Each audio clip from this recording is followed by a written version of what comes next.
आजकल हर तरफ M T F या बाय नाउ पे लेटर का ट्रेंड चल रहा है सारे शेयर मार्केट में। और उसका सबसे बड़ा कारण है कि ब्रोकर्स इसको पुश कर रहे हैं, क्योंकि अभी जो बहुत सारी वीकली एक्सपायरीज कम हो गई हैं उसकी वजह से ब्रोकर्स का टर्नओवर और उसकी वजह से ब्रोकर का रेवेन्यू जो है वो काफ़ी कम हो गया है। तो अब ब्रोकर्स जो हैं वो लोन पर आ गए हैं, आपको सबको लोन देना चाहते हैं एमटीएफ के थ्रू या बाय नाउ पे लेटर के थ्रू। लेकिन इस वीडियो में मैं 5 पॉइंट आपको बताने वाला हूं जो आपको एमटीएफ यूज़ करने से पहले अच्छे से पता होने चाहिए। अगर नहीं पता है तो आपको अचानक से एक दिन बहुत बड़ा नुकसान हो सकता है। तो क्या है ये 5 पॉइंट? पहले 2 पॉइंट बहुत सिंपल से हैं, लेकिन नेक्स्ट 3 पॉइंट जो है वो बहुत इंपॉर्टेंट है। नीचे चैप्टर्स हैं, अगर आप एक एक करके स्किप करके देखना चाहते हैं तो वो भी देख सकते हैं। और आखिर में इसके मैं कुछ अल्टरनेटिव भी आपको बताऊंगा कि अगर आप एमटीएफ नहीं यूज़ करना चाहते हैं तो बाकी क्या ऑप्शंस हैं जो आप यूज़ कर सकते हैं।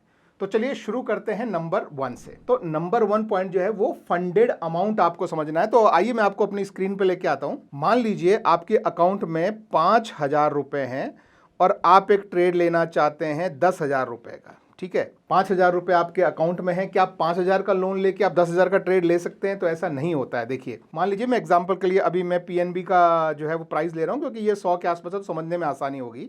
तो मैं इसमें मानता हूं, पहले जैसे हम यहाँ बाय पे जाते हैं और हम यहाँ बोलते हैं 100 रुपए के रेट में हमको 100 शेयर खरीदने। तो अगर आप नॉर्मल रेगुलर से खरीदने जाएंगे तो आपको 10,000 रुपए देने पड़ते हैं। और मान लीजिए आपके अकाउंट में सिर्फ 5,000 रुपए हैं, तो क्या आप 5,000 का लोन ले सकते हैं एमटीएफ में? वो समझते हैं। तो आइए हम यहाँ एमटीएफ पे आते हैं।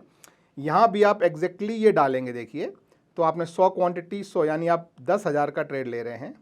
ठीक है, लेकिन उसमें आपको अमाउंट देखिए, यहाँ ये 10,000 है। आप इसको यहाँ ये रिफ्रेश का बटन दबाएंगे इस तरीके से, तो अमाउंट चेंज होके लगभग 25% के आसपास अमाउंट चला गया यहाँ पर। इसका मतलब क्या है कि आप इसका 25% दे रहे हैं और 75% आप लोन ले रहे हैं। यानी इसका जो 10,000 है उसमें से आप लगभग 2,500 भर रहे हैं और लगभग 7,500 आप लोन ले रहे हैं। तो अगर आप 10,000 का ट्रेड ले रहे हैं तो आपको 7,500 का लोन लेना ही पड़ेगा, ऑप्शन नहीं है। आपके अकाउंट में वो 2,500 रुपये जो है वो फालतू पड़ा रहेगा। ये आपको पहली बात ध्यान रखनी है। ठीक है, तो लोन आप कम नहीं कर सकते हैं, जितना आपको जो मार्जिन है वो आपको देना ही है। हाँ, अगर आप चाहें कि मुझे 20,000 का ट्रेड लेना है, मेरे पास 5,000 रुपये हैं, तो फिर आप इस तरीके से कर सकते हैं। तो आपका देखिए लगभग 5,000 का जो है अमाउंट भरना है, लेकिन ये ट्रेड जो है वो 20,000 का हो जाएगा। तो आपको फ़ायदा भी होगा तो वो भी आपको जो है 4 गुना होगा, नुकसान होगा तो भी 4 गुना। ये समझना ज़रूरी है। ये सिंपल चीज़ है नंबर 1। अब आते हैं पॉइंट नंबर 2 पर। पॉइंट नंबर 2 भी बहुत सिंपल है। वो आपको याद रखना है कि हमारा शेयर मार्केट 5 दिन खुलता है, लेकिन इंटरेस्ट इस पर जो लगता है एमटीएफ पर वो पूरे 7 दिन लगता है। यानी कि सैटरडे, संडे, कोई भी नेशनल हॉलीडे या किस दिन भी आपका शेयर बाजार बंद है, तब भी आप पर जो है 0.4% या किसी का, सबका थोड़ा अलग अलग इंटरेस्ट है। मैं आपको सिर्फ एग्जांपल के लिए जीरोधा बता रहा हूँ, लेकिन ये सब पे सेम है। आपको बाकी सब दिन, जिस दिन मार्केट नहीं खुला है उस दिन का भी आपको ब्याज लगेगा। ये है पॉइंट नंबर 2। तीसरा एक जो इंपॉर्टेंट पॉइंट होता है जो बहुत लोग नहीं जानते हैं, वो होता है इसकी प्लेज के बारे में। पहली बात तो आपका जो भी ब्रोकर है उस पर आप देख लें कि प्लेजिंग के कितने चार्ज हैं, अनप्लेजिंग के कितने चार्ज हैं। और ये कई ब्रोकर में हो सकता है कि नॉर्मल जो प्लेजिंग के चार्ज होते हैं उससे अलग एमटीएफ के प्लेजिंग के चार्ज होते हैं। जैसे किसी में 20 रुपये है, किसी में 30 रुपये, किसी में 50 रुपये तक भी प्लेजिंग अनप्लेजिंग के चार्जेस हैं, तो वो देख लें। लेकिन यहाँ पॉइंट प्लेजिंग का है वो अलग है। वो है कि अगर आप कोई एमटीएफ शेयर बाय करते हैं तो आपको प्लेज करना पड़ता है उसको शाम के 5 बजे से लेकर, कुछ ब्रोकर शाम के 7 बजे तक अलाउ करते हैं जैसे जीरोधा, कुछ ब्रोकर रात के 9 बजे तक अलाउ करते हैं। तो उस टाइम फ्रेम के बीच में आपको उसको प्लेज करना है। अभी रिसेंटली कुछ ब्रोकर्स ने इसको ऑटोमेटिक कर दिया जहां आपको नहीं करना पड़ता है, लेकिन अभी कुछ ब्रोकर में जैसे जीरोधा में फॉर एग्जांपल आपको मैनुअली प्लेज करना पड़ता है। यानी आप समझिए कि आपके अकाउंट में 5,000 रुपये हैं और आपने 20,000 का ट्रेड ले लिया। ठीक है, अब आपने ट्रेड ले लिया और शाम को भूल गए, कहीं काम में बिजी हो गए, ईमेल आया प्लेज का और आप प्लेज करना भूल गए, तो क्या होगा? होगा क्या कि ये जो 20,000 का ट्रेड है वो ट्रेड कन्वर्ट हो जाएगा तब का तभी सीएनसी में, कैश एंड कैरी में। पर आपके अकाउंट में तो सिर्फ 5,000 रुपये हैं, तो 20,000 में कैसे कन्वर्ट हो जाएगा? यानी आपका जो अकाउंट है वो -15,000 रुपीज़ में चला जाएगा। ये तो पहला पॉइंट है। अब माइनस जाने से क्या होता है? पहली बात तो ये जो है माइनस में जाएगा क्योंकि आपने प्लेज नहीं किया है, इस पर आपको जो है पेनल्टी या इंटरेस्ट लगेगा। और दूसरी बात, जैसे ही अगले दिन मार्केट खुलते ही हो सकता है कि ब्रोकर आपके सारे शेयर इमीडिएटली बेच दे ये अमाउंट रिकवर करने के लिए। नेगेटिव में है तो ब्रोकर को हक है आपके शेयर बेचने का, और नॉर्मली ब्रोकर अगले दिन अकाउंट खुलते ही जिस भी प्राइस में ऊपर बिक रहा है तो ऊपर, नीचे बिक रहा है तो नीचे, तो आपको चार्जेस भी लगेंगे, आपको बाकी सारे चार्जेस भी लग गए और अगले दिन हो सकता है कि आपका लॉस में बिक भी जाए। तो प्लेजिंग अगर ऑटोमेटिक नहीं है तो भूलना नहीं है, भूल गए तो बड़ा नुकसान का कारण बन सकता है। This is point number 3। चौथा जो पॉइंट है जो कि एक्चुअली रेगुलेटर अलाउ करता है लेकिन हमारे ब्रोकर्स हमको नहीं देते हैं, वो है कि आपने कोई भी ट्रेड लिया है, मान लीजिए जैसे या फिर वही एग्जांपल कि आपको ये ट्रेड आप क्यों लेना चाहते हैं, आप इसलिए लेना चाहते हैं कि कुछ दिन या तो कुछ दिन या कुछ महीने आप जो है वो इस ट्रेड को होल्ड करना चाहते हैं और आपको लगता है कि मार्केट ऊपर भागेगा। तो आप 4 गुना बड़ा, 2 गुना बड़ा, जितना भी ट्रेड आप लेना चाहते हैं वो आप लेते हैं और उसे आप होल्ड करके रखना चाहते हैं। और जब आपको लगता है कि मार्केट प्रॉफिट में आ गया है तो आप चाहते हैं कि अब मैं इसको सीएनसी में या होल्डिंग वाले या डिलीवरी वाले शेयर में मैं कन्वर्ट करके रख लूं। लेकिन कोई भी ब्रोकर ये अलाउ नहीं करता है कि आपके एमटीएफ सीधा सीएनसी में कन्वर्ट हो जाए। यानी आपको अपने एमटीएफ से निकलना पड़ेगा। वो निकलते समय हो सकता है थोड़े से स्लिपेजेस हों, फिर आपको दोबारा सीएनसी में ट्रेड लेना पड़ेगा जहाँ पे हो सकता है फिर एडिशनल स्लिपेजेस हों। तो आपको 2 बार स्लिपेजेस झेलने पड़ेंगे। आपके सारे जो चार्जेस लगते हैं वो, क्योंकि आपको एक बार एग्जिट करके फिर दोबारा एंटर होना पड़ा तो आपके सारे चार्जेस भी डबल हो गए। और तीसरा सबसे इंपॉर्टेंट चीज़, अगर आप इसको लॉन्ग टर्म के लिए होल्ड करना चाहते थे, लॉन्ग टर्म कैपिटल गेन के लिए, तो वो भी आपको कट शॉर्ट करके तो आपके टैक्सेशन में भी ये इफेक्ट डाल सकता है। तो ये भी एक इंपॉर्टेंट पॉइंट है, पॉइंट नंबर 4 जो आपको पता होना चाहिए। 5वां सबसे इंपॉर्टेंट और लास्ट पॉइंट जो है वो भी आपको पता होना चाहिए, वो है कि ये एक बाय और फॉरगेट वाला प्रोडक्ट नहीं है। जैसे आप अगर होल्डिंग में कोई भी शेयर खरीदते हैं तो आप खरीद के उनको भूल सकते हैं, 1 महीने बाद देख लिया कैसा चल रहा है, 6 महीने बाद देख लिया कैसा चल रहा है। ये ऐसा प्रोडक्ट नहीं है। अगर किसी कारण से गैप डाउन हुआ, जैसे एग्जांपल मैं आपको बताता हूं, मान लीजिए कि आपने कोई ऐसा शेयर लिया जहां पे आपको 20% आपको पैसा देना पड़ रहा है और 80% आपका ब्रोकर जो है उसको फंड कर रहा है, ठीक है। और मान लीजिए आपने 10,000 का जो है वो आपने पैसा डाला और उसके ऊपर 40,000 जो है वो आपके ब्रोकर ने फंड कर दिया और आपने 50,000 का ट्रेड ले लिया। अब ये तो आपके पास 10,000 था, आपने 50,000 का ट्रेड ले लिया कि ऊपर जाएगा तो प्रॉफिट होएगा, नीचे जाएगा तो अपन होल्ड करके बैठे रहेंगे, देखते हैं क्या होता है। अक्सर लोग इस तरह का ट्रेड ले लेते हैं जो धोखा हो जाता है। अब इसमें है क्या, आपने लगाए हैं 10,000, ब्रोकर ने लगाए हैं 40,000 और किसी कारणवश अगले दिन मार्केट गैप डाउन खुल गया 10%, तो क्या होगा? क्या आप इस ट्रेड को पकड़ के बैठे रहेंगे? आप समझिए होता क्या है। ये जो शेयर है जिसकी वैल्यू थी 50,000, ठीक है, अब उसकी वैल्यू 10% गिर गया तो उसकी वैल्यू हो गई है 45,000। अब 45,000 में आपका MTM जो होता है, mark to market M2M loss, आपको 5,000 रुपए का हो गया है। अगर ये 5,000 रुपए आपके अकाउंट में नहीं है, फिर से सुन लीजिए, अगर आपको जो MTM लॉस जो हुआ है वो पैसा आपके अकाउंट से हर दिन निकलेगा। अगर आज 10% का लॉस हुआ है और उतना पैसा आपके अकाउंट में नहीं है, क्योंकि ब्रोकर तो निकालेगा और ब्रोकर निकालेगा तो आपका अकाउंट नेगेटिव में जा सकता है, और अकाउंट नेगेटिव में गया तो आपको फिर से वही नेगेटिव के चार्जेस लगेंगे और आपका ट्रेड जो है वो बंद किया जा सकता है। तो इफेक्टिवली क्या है कि आपने MTF में ट्रेड भी लिया, उसके बावजूद भी आपको पैसे आपके ब्रोकर के अकाउंट में रखने पड़ रहे हैं। और उसमें भी एक इशू क्या है कि कई बार हमारे मंथली और क्वार्टरली सेटलमेंट होते हैं जिसमें वो पैसा निकल के हमारे अकाउंट में आता है। तो ऐसा हो सकता है कि आज पैसा निकल के हमारे अकाउंट में आया और कल जो है वो मार्केट में जो शेयर आपने खरीदा था वो मान लो 5% भी नीचे गिर गया, तो उसका 5% अमाउंट आपके अगर खाते में नहीं है, आपके ब्रोकर के पास नहीं है, तो आपका बैलेंस नेगेटिव में चला जाएगा और ब्रोकर आपकी पोजीशन को क्लोज कर देगा। तो आपको लॉस भी हो गया और आपकी पोजीशन से एग्जिट भी हो गए, आपने इंटरेस्ट भरा, जो भी चार्जेस भरे वो सब अपनी जगह।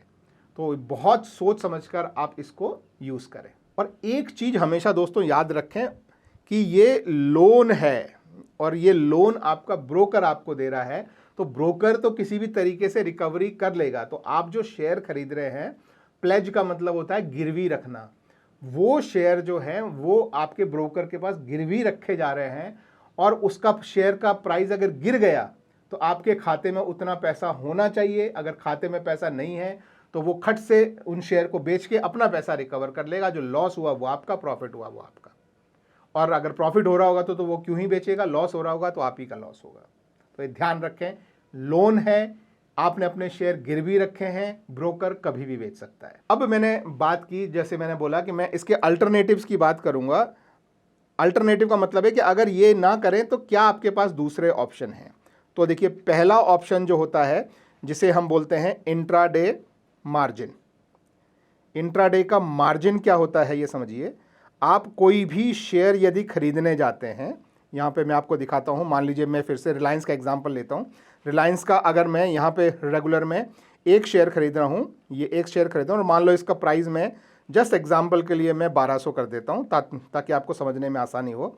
अब आप यहाँ पे देखेंगे तो एक शेयर खरीदने के लिए आपको 1200 रुपये लग रहे हैं, लेकिन ये तब है जब आप इसको लॉन्ग टर्म के लिए खरीद रहे हैं, यानी आज खरीद के आप कल, परसों, 1 महीने, 1 साल, 10 साल बाद बेचना चाहें तो तब आपको पूरा पैसा देना पड़ता है।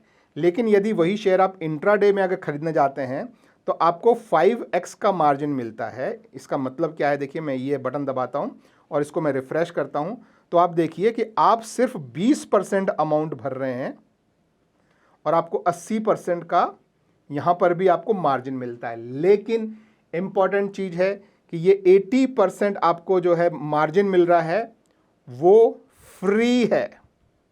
आप समझ रहे हैं, फ्री। ये जो भी सारे बड़े जो एफएनओ वाले शेयर्स हैं या बड़े हैं, उन पे सब पे आपको जो है वो इंट्राडे के लिए आपको 80% का मार्जिन मिलता है और वो फ्री है। तो पहला ऑप्शन ये है कि आप ये फ्री वाला जो है वो लें और आप इंट्राडे में ट्रेडिंग करें, ये पहला ऑप्शन है। दूसरा ऑप्शन है थोड़ा सा जो बड़े ट्रेडर हैं उनके लिए है, वो है फ्यूचर्स का। फ्यूचर्स में आपको जो मार्जिन मिलता है उसमें क्या है कि आपके जो एग्जिस्टिंग जो शेयर्स हैं जो आपने खरीदे हुए हैं पहले से, तो जो शेयर यानी आपके पोर्टफोलियो में जो शेयर यहाँ पे पड़े हैं उनको अगर आप, ये सारे जैसे शेयर हैं, इनको यदि आप प्लेज करते हैं, इन शेयर को आप प्लेज करते हैं, तो इन शेयर को अगर आप प्लेज करते हैं तो ये अलग तरह का प्लेज होता है, ये एमटीएफ वाला प्लेज नहीं है। तो इसके अगेंस्ट आपको मार्जिन मिलता है और उस मार्जिन से आप कोई भी जो है वो फ्यूचर खरीद सकते हैं। मान लीजिए जैसे मुझे रिलायंस का एक फ्यूचर खरीदना है, ठीक है, तो मान लीजिए मुझे ये दिसंबर का या ये मैं फ्यूचर यहाँ पे मैं ऐड कर लेता हूँ। अब देखिए ये फ्यूचर में ये बड़े ट्रेडर के लिए क्यों बोल रहा हूँ, क्योंकि इसमें लॉट सिस्टम होता है। तो अभी आप जैसे बाय पे क्लिक करेंगे तो यहाँ पे 500 का लॉट है, यानी आप 500, 1000, 1500 उतना ही खरीद सकते हैं, उससे कम नहीं खरीद सकते हैं। तो जैसे अगर आप यहाँ पे जाएंगे, यहाँ पे अगर आपको 500 खरीदना होगा तो आपको कितना रुपये लगता है, देखो 500 खरीदना होगा तो आप देखेंगे कि आपको 500 खरीदने के लिए लॉन्ग टर्म के लिए करेंगे तो 500 खरीदने के लिए आपको 6,15,000 रुपये चाहिए। लेकिन वही आप फ्यूचर में यदि आप 500 खरीदते हैं, मान लीजिए यहाँ मैं 500 रुपये खरीदता हूँ और वही लेट्स से 1250 के भाव में, और मैं ये रिफ़्रेश करता हूँ तो आप देखेंगे कि यहाँ मुझे सिर्फ 1,00,000 रुपये, 1,10,000 रुपये, यानी यहाँ पर भी मुझे लगभग 5x मार्जिन मिल रहा है। और ये 5x मार्जिन मैं आज इंट्राडे के लिए नहीं, मैं इसको कब तक होल्ड कर सकता हूं, जब तक उसकी एक्सपायरी नहीं। अभी जैसे मैं अभी ये दिसंबर में बना रहा हूं, दिसंबर के आखिरी हफ्ते में, तो दिसंबर की एक्सपायरी, जनवरी की एक्सपायरी, फरवरी की एक्सपायरी, तो मैं तीसरे महीने की एक्सपायरी है, तो उसकी जो लास्ट थर्सडे है जो कि 25 फेब को है इस केस में, तब तक मैं इसको होल्ड कर सकता हूँ। इसका बेनिफिट ये है कि अगर मुझे लगता है कि मार्केट नीचे जाएगा तो मैं बाय की बजाय सेल साइड पे भी जा सकता हूँ। अगर मुझे लगता है कि मार्केट नीचे जाएगा तो मैं बाय की बजाय मैं सेल भी कर सकता हूँ इसी में, अगर मुझे लग रहा है कि मार्केट नीचे जाएगा, और उसे भी मैं 25 फेब तक होल्ड कर सकता हूँ और वहाँ भी मेरे को चार्जेस जो हैं वो कम लगते हैं। तो फ्यूचर एक और ऐसी चीज़ है जहाँ पर आप 50% जो है, अब आपको पहली बात तो अमाउंट ही 20% चाहिए, और जो 20% चाहिए उसमें से आधा जो है वो आप शेयर का प्लेज करके आप मार्जिन ले सकते हैं और उस पर कोई इंटरेस्ट नहीं होता है, 0% इंटरेस्ट होता है। और बाकी का यानी जो 20% का बाकी का जो आधा है, यानी कि 10% ये हो जाता है, 10% ये होता है, ये आपके पास या तो कैश होना चाहिए या कैश इक्विवेलेंट। कैश इक्विवेलेंट क्या होता है, बहुत सारे ऐसे जो है वो कुछ फंड्स होते हैं, जैसे कि लिक्विड फंड, ज़ीरोधा का लिक्विड फंड है, या लिक्विड बीज है, या कुछ ऐसे डेट फंड्स होते हैं, कुछ ऐसे बॉन्ड्स होते हैं, जैसे गवर्नमेंट के जो है एसजीबी बॉन्ड्स हैं, आरबीआई के बॉन्ड्स हैं। उनको आप जब प्लेज करते हैं तो उनके अगेंस्ट, जैसे मैं आपको यहाँ पे मैं सैंपल के लिए भी मैं आपको यहाँ दिखा देता हूँ। देखिए, जैसे मैं मेरे अकाउंट में जाता हूँ और यहाँ मैं फंड्स में जाता हूँ, तो यहाँ आप ये देख सकते हैं, ये जो कोलेट्रल में लिक्विड फंड्स जो लिखा है, ये होता है कैश इक्विवेलेंट। तो अगर आपके पास कैश इक्विवेलेंट पड़ा है 50% ऑफ द ट्रेड, आपका ट्रेड का जो साइज़ है, जैसे अगर हम यहाँ पे ये ट्रेड ले रहे हैं तो इसका जो साइज़ बन रहा है उसका 50% आपके पास जो है वो कैश इक्विवेलेंट होना चाहिए, और 50% जो है वो प्लेज किया हुआ मार्जिन होना चाहिए। वो प्लेज किया हुआ मार्जिन कौन सा है? वो प्लेज किया हुआ मार्जिन जो है वो ये वाला मार्जिन है, और ये लिक्विड फंड का मार्जिन है। तो ये कैश के इक्विवेलेंट होता है, और ये वाला जो है ये आपके शेयर का मार्जिन होता है। दोनों में से किसी पर भी इंटरेस्ट नहीं लगता है। तो आप ये इसमें भी ट्रेड कर सकते हैं। तो आप या तो इंट्राडे में ट्रेड करें, या फ्यूचर्स में अगर आपको ट्रेड करना है तो थोड़ा सा बड़े अमाउंट में ट्रेड करना पड़ेगा। उसके लिए आप अपने जो एग्जिस्टिंग शेयर जो खरीदे के रखे हुए हैं ऑलरेडी, उनको प्लेज कर सकते हैं, और थोड़े से लिक्विड बीज या सॉवरेन गोल्ड बॉन्ड्स या आरबीआई के बॉन्ड्स वो हैं तो उनको प्लेज कर सकते हैं, या उसमें थोड़ा कैश रखते हैं। कैश कितना रखना पड़ेगा? जितना बड़ा आप ट्रेड ले रहे हैं उसका 10%।